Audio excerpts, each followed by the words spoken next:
Before I met Christ, my life, I would say, was dominated by fear. I remember I would go to bed every night and I wouldn't be able to fall asleep for a long time.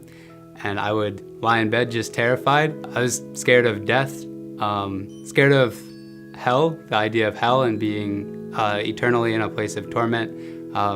So I would just lie in bed in torment and fear. I have this memory. One day I went to church and Pastor Jan spoke a sermon. I don't remember what the passage was, but I remember he talked about surrender.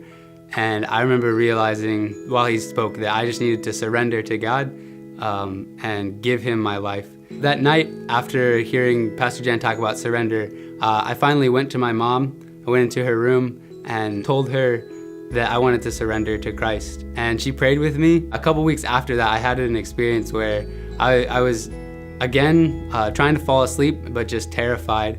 And I saw Jesus lifted up on the cross. I saw him there bleeding and dying, and I understood in that moment that it was because of me that he was there, and that made me even more upset, even more scared, and just angry that he would die instead of me when he didn't deserve it.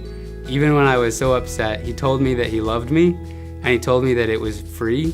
It was a free gift, and I had a hard time accepting it, but when I finally did, there was this big transition, and I saw Christ off the cross. I saw him resurrected into new life, and so I want to be baptized to publicly declare that Christ is my Savior.